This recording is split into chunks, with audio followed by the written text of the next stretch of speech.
All right, everyone. Welcome back to the We Can't Wrestle podcast, episode number 136. Nate, Aaron, and Archie here with you, and we were talking about what was going on in pro wrestling back 25 years ago, bringing back those memories. And this show is a preview of a show that is going to be weekly on WrestleNet Radio. So while you're listening to this, go to your Google Play Store and download the WrestleNet Radio app for your Android device, or go to the WrestleNet Radio Facebook page and use the link provided to open this up in your Safari browser on your Apple phone. This show, I think, will wind up probably occupying the Friday night primetime spot on the We Can't Wrestle or the WrestleNet Radio. Fuck you, Apple. Fuck you, Apple. But not fuck you, because you're letting our podcast be on. Many bad thoughts for you, Apple. Right. Hope your next blows up. We're talking about the news from 25 years ago. Let's talk about some ECW here, which also you can hear us talk about ECW from whenever ago on the Reliving the Extreme podcast with ECW's Chad Austin. But let's hear some news from ECW, and then they had apparently a bigger card this week back in 96. The ECW notebook here, June 8th in Reading, Pennsylvania. That's apparently coming up from here. Features Raven versus Sandman for the ECW title. Shane Douglas versus Pitbull number 2. The Eliminators versus the Gangsters for the tag titles. Sabu versus Devon Storm. Tommy Dreamer versus Brian Lee in a Fall Count Anywhere match. And the Pitbulls versus the Bruise Brothers in a no DQ match. Damn, that sounds like a great card all the way around. Yeah. Overall, I would watch that with a smile. Let's see here. Divine Brown, made famous by providing services for Hugh Grant. Yeah, she sucked Hugh Grant's penis. Now we're going back into like the tabloids from the 90s. Star Magazine, The Inquirer. She appeared on the June 1st ECW card. ECW contacted. She was Stevie Richards' girlfriend, wasn't she? I think so. Like I think you're right. Yeah, for like a day. ECW contacted her agent and ran their pimp and ran down their idea. Contacted her pimp. New Jack Hard Body Harrison. ECW contacted Hard Body Harrison. Yeah, I mean, agent. This would wind up being sooner than is reported here. Fall is the slated goal for ECW running their first pay-per-view, or actually later, I guess, because we're in June. Plans are still for it to take place on a Friday and air 48 hours later on pay-per-view. ECW is interested in getting a title sponsor who would help absorb expenses. Paulie would like that. And make it more likely to be a profitable show. We know that the show Barely Legal would not be until April of 97. Right. And Vince was that sponsor. Yeah, right. Yes, he was. Sandman had orthoscopic surgery on his knee last Friday. If he isn't able to wrestle at this coming weekend's shows, Chris Jericho may replace him in the ECW title match. Too Cold Scorpio was hospitalized after the May 31st event with a staph infection in one of his legs. He had his knee drained a few days earlier, and thus may have been more susceptible to an infection. Let's see what else is going on. The announced lineup thus for the June 22nd Hardcore Heaven 96 at ECW Arena has Sabu versus Rob Van Dam, Taz versus Paul Varelans. Yes, Varelans? UFC fighter, Varlans. Yes. He's the one that they wanted Taz to choke out, okay? Mm-hmm. And he wouldn't do it.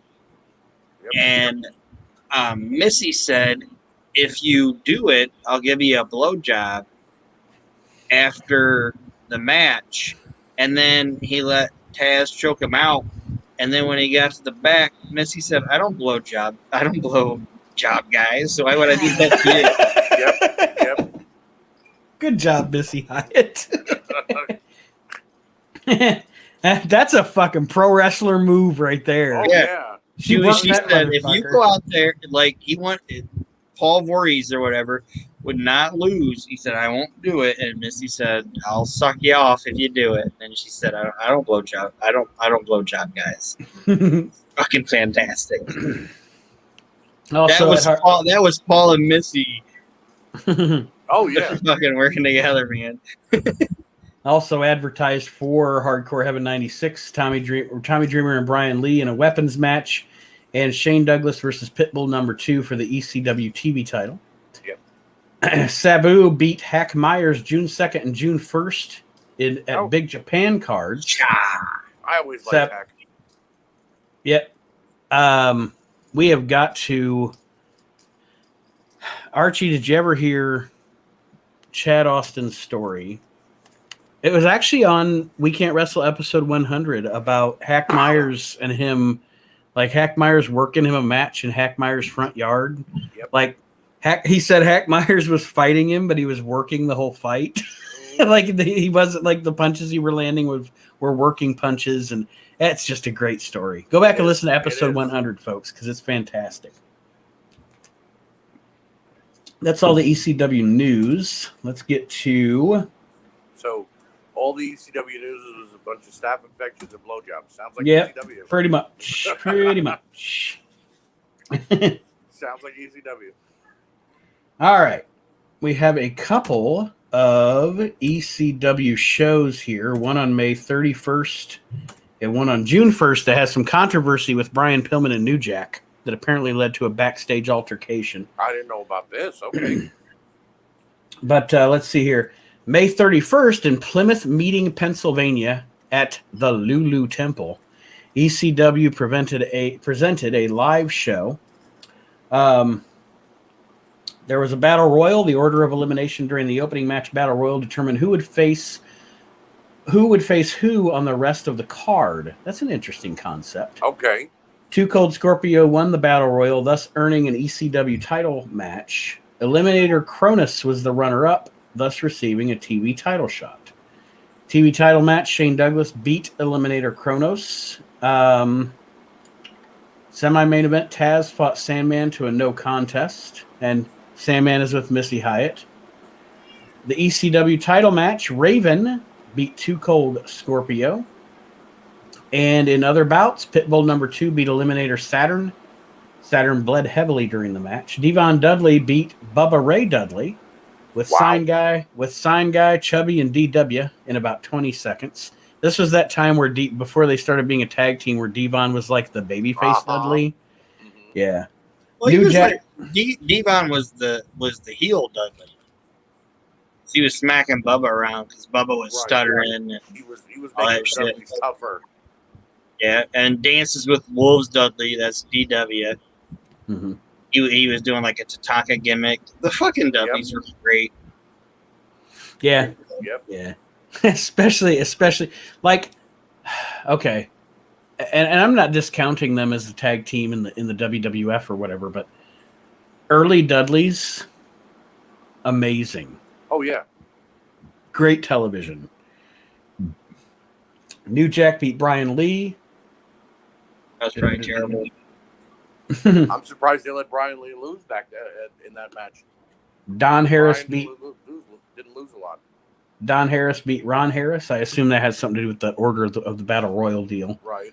Mikey Whipwreck beat Stevie Richards with Blue Meanie. Bad Crew 1 beat Bad Crew 2. Damn. Devin Storm and Damien beat up the Crew after. I assume that's Damien Kane, yes. Yes. All right. So let's go to this one. So, all right. Let me get the news thing back up here, because essentially what happened, backstage confrontation. At the June 1st ECW Arena event, Brian Pillman used the N-word in referring to the Gangstas, either in the context of comparing the Gangstas to rap group NWA or just in general. No matter what the context, New Jack responded behind the scenes. When Pillman returned from the interview segment via a wheelchair, New Jack approached him. Immediately, wrestlers and management stepped between them and pulled New Jack away to the other side of the locker room. New Jack began screaming at Pillman and for several minutes expressed anger at Pillman's racial slur. Later, New Jack was given interview time in the ring to vent his anger, where he ripped on Pillman and criticized ECW management for letting Pillman say what he did. Damn. So now we'll go into that card. Can I say what I feel about that? Yes. Neither one of the guys, obviously, are still around to say it, but that was a fucking work. Probably. With the guys involved, I agree. And they were. Yeah. And Pillman was the king of working the boys. Yeah. It was a work. Had to be. So the event that we're talking about is June 1st, 96, Philadelphia Arena, Philadelphia, Pennsylvania ECW Arena. Live attendance 1,150, turn-away crowd. Damn. Too Cold Scorpio didn't wrestle because he was hospitalized. They offered refunds and everybody accepted the offer and left. That's the sarcastic comment from the reporter here, but they obviously didn't. Fuck him. Devon Storm with Damian Kane and Lady Alexandria beat El Puerto Rico. I can never say that name because I just want to say Puerto Rico. El Puerto Ricano. Rob Van Dam pinned Mikey Whipwreck. Poor Mikey. Joey Styles interviewed Pillman, and there's where we have our Brian Pillman interview. The FBI, JT Smith and Little Guido, defeated Devon Dudley and Bubba Ray Dudley with Sign Guy Dudley, Chubby Dudley, and DW Dudley. they travel in a pack here. All right. Joey Styles interviewed Stevie Richards and Raven. Richards said he found the most disgusting, ugly girl he could find, and then he brought out a woman called Divine Brown. Raven said he hasn't been with enough people. She hasn't been with enough people and refused to accept her and left the ring. This is when, this was before I think Beulah came in, right? Mm-hmm. Because he was trying to find Raven a girl to be with, and right. Yeah. Okay. Yeah. Okay. I love the dynamic of Stevie Richards and Raven. Yes. I always thought that dynamic of Stevie always trying to make Raven like him, essentially, you know. Mm-hmm. Right. Just always trying to make Raven like him. And then in return, Stevie is, and this is the deep storytelling that I love of Paul Heyman as a booker, because Paul Heyman doesn't just say this is a wrestling gimmick. Paul Heyman says this is everything with Paul is an exploration of human psychology. Right. Okay. In that Stevie Richards is trying to constantly win the approval of Raven, but because he has low self-esteem, he goes out and gets the Blue Meanie, who is constantly trying to get the approval of Stevie Richards. You know, he wants his own toady, so he's got his own toady. Right. And it's just, I mean, there's layers to, although you can say it's comedic or whatever you can call it, there's so many layers to Paulie's storytelling that are so much fun. Mm-hmm. Do you agree with me, Aaron? Or did you hear what I was saying? What was that? Oh, just like the Stevie Raven. The fact that Stevie is always trying to get Raven's approval, but and like I told Archie, the beauty of Paulie's storytelling is it's not just storytelling; it's psychology. Because of Stevie's low self-esteem, he goes out and gets his own toady that constantly wants his approval as the Blue Meanie. Yeah. You know, like and it's like projecting. And it's how you're saying, like, and Raven is smacking Stevie around, not because he hates Stevie, but because he hates himself. Right. Mm-hmm. You know, it's like, oh, well, this guy's more pathetic than I am. Right. Like, Raven ultimately thinks he's a pathetic human being. And it's later on, and I don't want to, this might be out of left field or whatever, when Raven started feuding with Terry Funk, he was feuding with Funk, and he said, I hate Terry Funk. I'll flip it around. He said, Terry Funk reminds me of my father. Right. Mm-hmm. Terry Funk reminds me of my dad. And you know what? I hated my fucking father. So I'm going to beat the shit out of him. You know what I mean? So it's like, Raven had nobody in his entire childhood to beat on because everybody's beating on him. And then he finds this little fucking toady that's worse than he is. And he's going to smack him around. And then fucking Stevie finds this fat little blue guy. He's going to smack him around. And yeah. But the dynamic between Meanie and Stevie didn't really treat Meanie all that bad because they were buddies. You know what I mean? The BWO, and they became tag team champions together. Yeah, because eventually Stevie was the guy at the bottom of the barrel that was like, "Hey, right? I treat that guy like you treated me." I wanted Stevie to have the comeuppance story and be like, you know what? I don't care about Raven. And they tried it a couple of times, but they never let Stevie get over Raven. He never actually beat Raven. So I think if they would have, it might have led the ECW arena to feel good about Stevie. And if they would have given him a title shot or a title run, it might not have been that bad. Like Raven and Tommy took up a majority of the ECW storylines. And then Raven went to Sandman after that and attacked him and took his family. So there was always something left undone between Raven and Stevie. I don't know. Next on this show, Taz beat Jason Helton in a Shoot Rules match, which leads to a angle with Taz and this Paul. How did you pronounce his last name? Varlins. Yes. The Pit Paul Bulls was in the arena and jumped in the ring, and Taz said, "I don't sweat you." And then, like you said, they started to book the match, and Paul almost pulled out 3 times of the match. Because he didn't want to, they told me you're going to lose to Taz. and Paul wanted to pull out of Missy, but it never got to happen. Never happened. The Pit Bulls and Tommy Dreamer beat the Bruise Brothers and Brian Lee. Raven beat Pitbull number 2 to retain the ECW Heavyweight Championship. The Sandman with Missy Hyatt. And that dude was built like a shit brick house, man. What's that? Pitbull 2? And I won't interrupt it anymore, but Pitbull okay. 2. That's what we're here for, to have a discussion. Pitbull 2 was built like a fucking shit brick house. Oh, yeah. And if he would have had his head on right and not been as much of a drug abuser as he was, I shouldn't say as he was. I mean, it is what it is. It is what it is. If that guy would have had his head on straight and been able to focus and become a better worker, he could have done something. Well, they gave him the TV title for a little bit. Well, I'm not even saying ECW. Like if he would have had his head on straight and been able to work and stay focused, he could have done something with Vince or Bischoff. I think they both could have as a team, and as a matter of fact, and I guess we'll cover this in November. This is a 25 years ago show.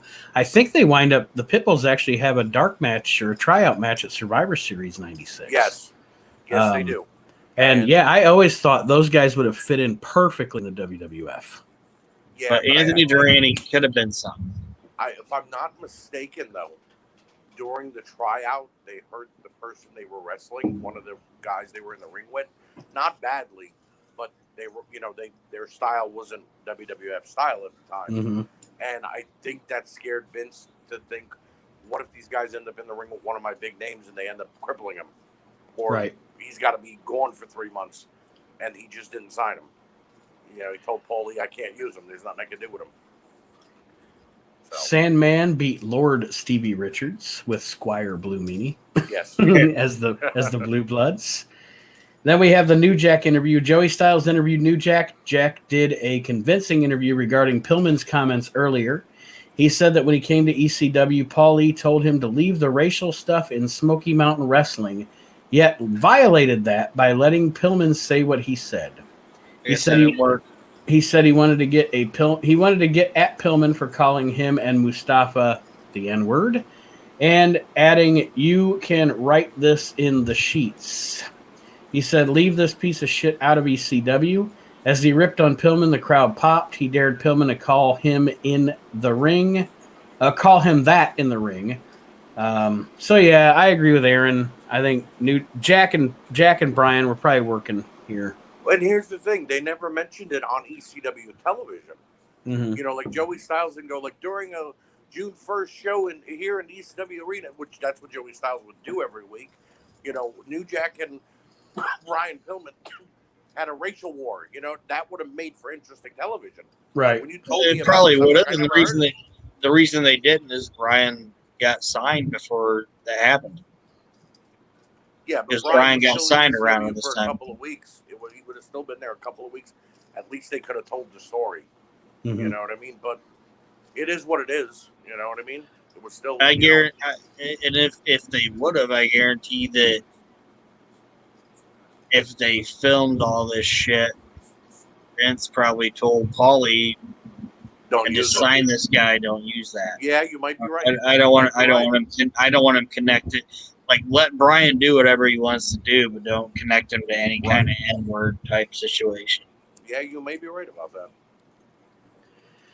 The next thing I'm going to read the description because it's not just a match. It's Shane Douglas, and it leads through a progression here. Shane Douglas pins several wrestlers to retain the ECW TV title. Douglas spit on the belt and said over the house mic he was going to have to give all you smart hardcore fans a great wrestling match. He called for El Puerto Ricano to come out and take him on for the belt. He scored the pinfall on Ricano with a belly-to-belly in about 30 seconds.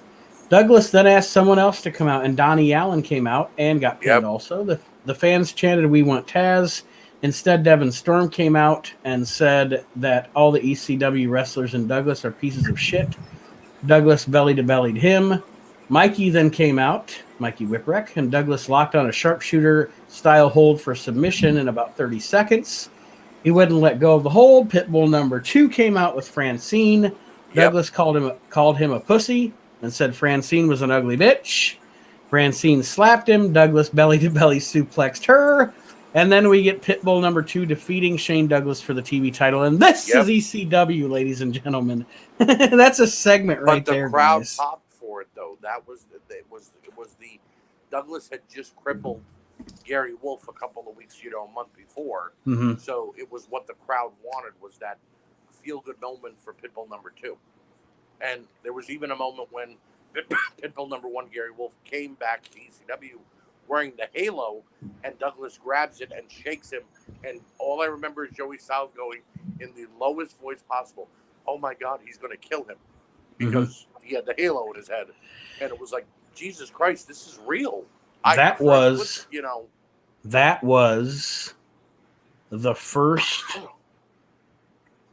That was the first thing. Okay, and this is to put in perspective. Archie, you're on the East Coast. Mm-hmm. Aaron and I are in Ohio, and you probably saw ECW before we did. Probably. I mean, there's no doubt in my mind you did. To my understanding, I think we were a month behind on what they taped. No. I'm saying in general. I'm saying in general, because I had seen ECW in the magazines. Right.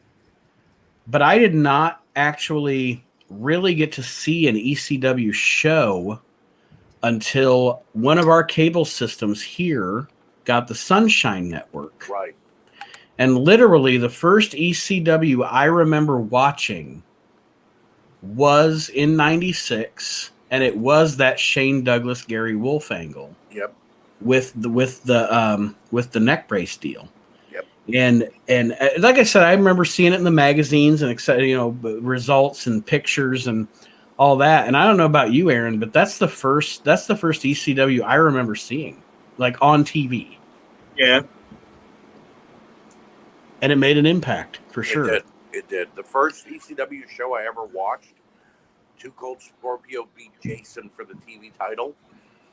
And then the following week, and I remember, like I told you guys this when I first started watching, when I first saw it on television. Like, hey, I know some of these guys. That guy used to be in WCW. This guy used to be here. That guy used to be there. And that guy keeps saying, "How do you like my suit?" Right.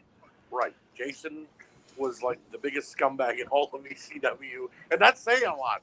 We give Jason some love on this week's edition of Reliving the Extreme, just so everybody knows. Then the following week, Jason brings in Dean Malenko to get back the TV title, and I'd never seen Dean Malenko before in my life. Mm-hmm. And I went, wow, this guy is awesome. You just didn't realize it. Well, The the Malenko brothers were in a tag tournament in WCW in like 92. Exactly. But yeah, I know what you're saying. Years later, I remember saying, wow, I didn't know this guy was in WCW. And you know who else was in that tournament? Rocco Rock. Rock. Yep, he was. Years later, I found this out. The following week, I saw Chris Benoit for the first time, even though I had seen him in WCW earlier in like 93, 94. And all I remember saying is, wow, these guys have great talent on this roster. And then I started seeing the extreme stuff because the episodes I watched were not as extreme. Right. You know, they showed the throwing of the chairs in Terry Funk and Mick Foley's match with the Public Enemy and, you know, things of that nature. But then the extreme stuff started to come out more. And I was almost like a zombie watching this going, this is awesome. This is not WWF. This is not WCW. This is so much better. You know what I mean? Yeah. And then 1 month, that channel went away that I was watching it on. It wasn't MSG and it wasn't the Sunshine Network. That channel just went away from our cable. And all I kept thinking was, why? What the hell's going on here? I want to watch ECW. And like you said, I read about it in the magazines. Right. Like, I have to see this. And then MSG picked it up. And I was like, thank you, Jesus. Thank you, what Jesus. I mean? Yeah. And then they signed with TNN. And I was like, yes, they have a cable channel now. They're going to be big. They're going to become bigger than anything.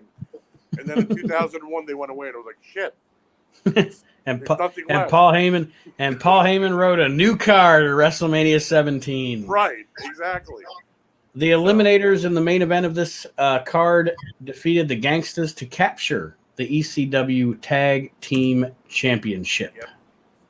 Yep. So here we go. Let's go into to wrap this up, and I'm really I'm actually pretty excited about this because I think this has gone well, and I think this is going to be a cool show every week. I agree. Now that we've done it, like getting to dig into the thing. Where was that? Here it is. Let's look at some indie results to wrap it up. Maybe we'll have some funny names. I don't know. I haven't read this, so I don't know. It could be a fart, and it could be a popcorn fart. We'll see. But to wrap up this edition of the We Can't Wrestle podcast, 25 years ago in pro wrestling. All right. Independent Wrestling Alliance, May 11th in Memphis, Tennessee, at the Lemoon Owen College. That's probably a community college. Lemoon. I love anyway, Reggie B. Fine beat Trooper Bobby Black. Mr. CP beat Street Hawk to win the heavyweight title. Jesus Christ. Street Hawk is your world champ? Not anymore, Mr. CP is. Well, directly after that, the Moondogs and Street Hawk fought Brickhouse Brown and Mr. CP and Sergeant Lewis to a double countout. Sergeant Lewis. Mr. CP. I wonder what CP stood for. Cerebral palsy. Oh my god. Oh my god, that's horrible. No wonder. Anyway. Nobody can pin him because he just keeps moving around. It's like, settle down, man. You can't pin his shoulders. Oh god. Chris Anthony and Mr. USA wrestled the Royal Enforcers to a double countout. Not the Royal Mr. Enforcers. USA, Tony Atlas? I don't know. It's just Mr. USA. No, it was just Mr. USA. It's probably Mr. CP under another mask. Right. You would be able to tell who is Mr. Cerebral Palsy. Southern Championship Wrestling, May 11th in Greenwood, South Carolina, with a crowd of 180. Nice. SWAT beat Stone Cold Kid. Wait, SWAT is one person? Yeah, apparently. That doesn't seem right, but okay. Well, it's spelled SWAT, but it's just the S is capitalized. So maybe it's not SWAT like a SWAT team. Maybe it's SWAT like swatting a mosquito. I don't know. Oh, okay. That makes sense then. Mad Max I'm sorry, I missed Mad Max Miles Oh, wow. beat J.W. Steele to win the SCW Heavyweight Championship. What's up with these shows putting their world title matches as the second match? The Desperado and Jake Mulligan beat the House of Pain to win the SCW tag titles. Okay. And cerebral palsy jumped around. That's it for the SCW. That's the S for the SCW event. 3 matches. 2 of them were title matches. New England Pro Wrestling, May 11th in Salisbury, Massachusetts at Champs Arena. The Mystic, Boogie Boogie Boogie, beat Hurricane Paul Stoney. Okay. Hurricane Paul Stoney? Yes, that's his name, Hurricane Paul Stoney. And this was in Salisbury? This was in Salisbury, Massachusetts. What was his state? Wolverine fought Dangerous Donnie to a no contest. Yeah, I agree. The Interns. Wait, hold on. What?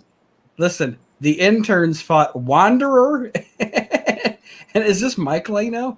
Big Dick Lano. Oh, my. To a double DQ. If it is Mike Lano, we know he's lying. Yeah.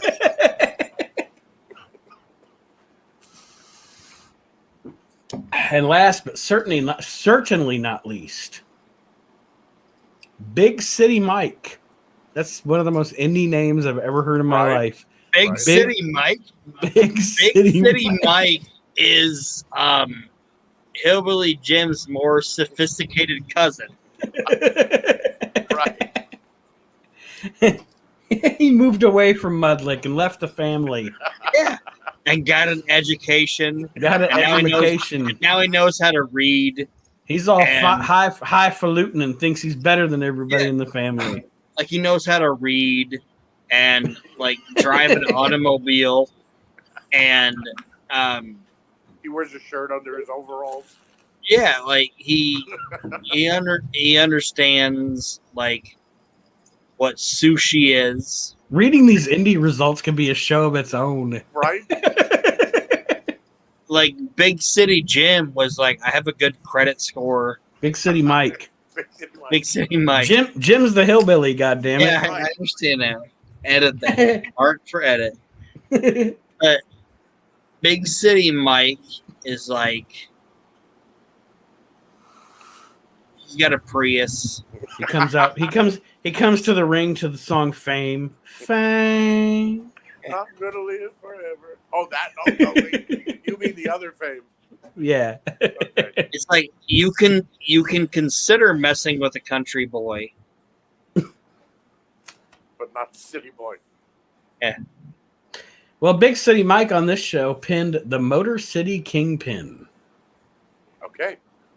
That is the stupidest name for a wrestler I've ever heard in my Right. life. Right. What was his name? The Motor City Kingpin. Stupid. Now Stupid. I imagine Big City Mike coming out to the ring like an aristocrat and being like, I'm way above being in this small little rinky-dink town. And then the Motor City madman comes out and goes, you ain't going to talk about these people? You know what I mean? This is a good town. This is the USA. What Archie is describing is 90s indie wrestling. Right. You know? Big City Mike. Big City Mike is fucking funny, man. Like I said, he's the non-retarded hillbilly Jim. All right, that's it. That's a wrap. That is the end of this show. And I think, go ahead, Archie. Aaron, Big City Mike comes to the family reunion and they all shun him because he's all learned and stuff. He didn't even get no cornbread. Yeah. You didn't even bring a side dish. Grandma said everybody has to bring a side dish. You were supposed to bring the ambrosia, Mike. And Big City Mike's like, man, We got no ambrosia where I come from. I mean, where I got education. Right. I got an education, right. I brought flashcards and highlights. Oh, Solve a crossword. Big City Mike is a great gimmick. it really Sol- is. Solve a crossword, you fucking hillbillies. Yeah. Hillbilly Jim goes to Grandma. He's putting us down again. Now you leave Mike alone. He had a better education than all of us. He made this family proud. You got wingtips. Look how smart he is. He's the only one to graduate junior high.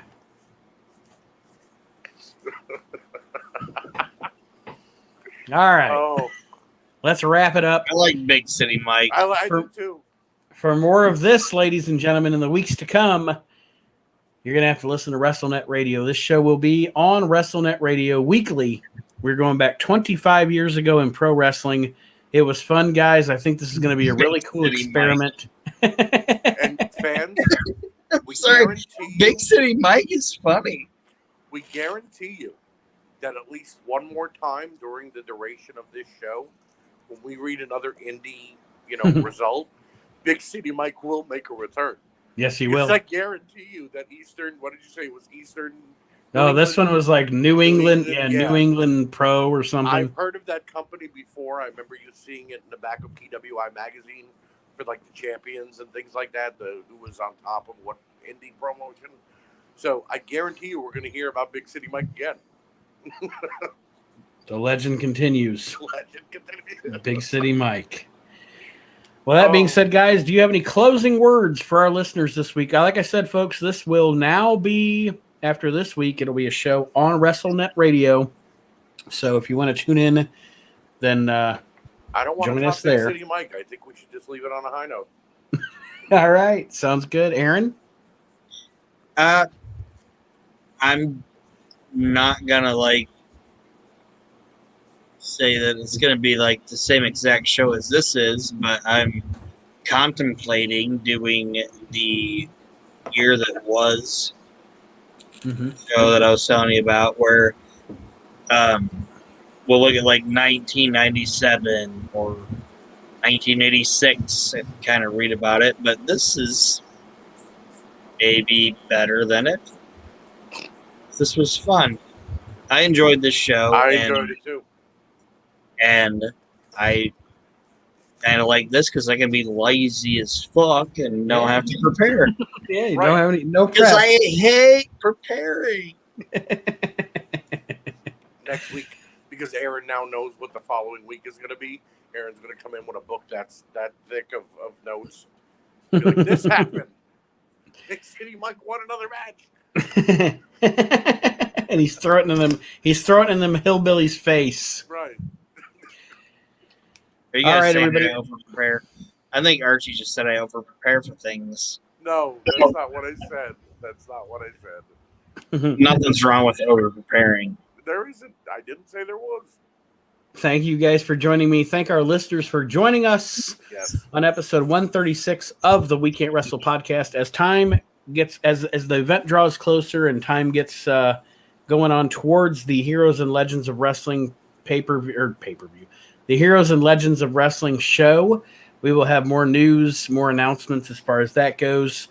But until then, we'll see you next time, everybody. Have a great week, and thank you for Time joining us after time. on the We Can't Wrestle podcast.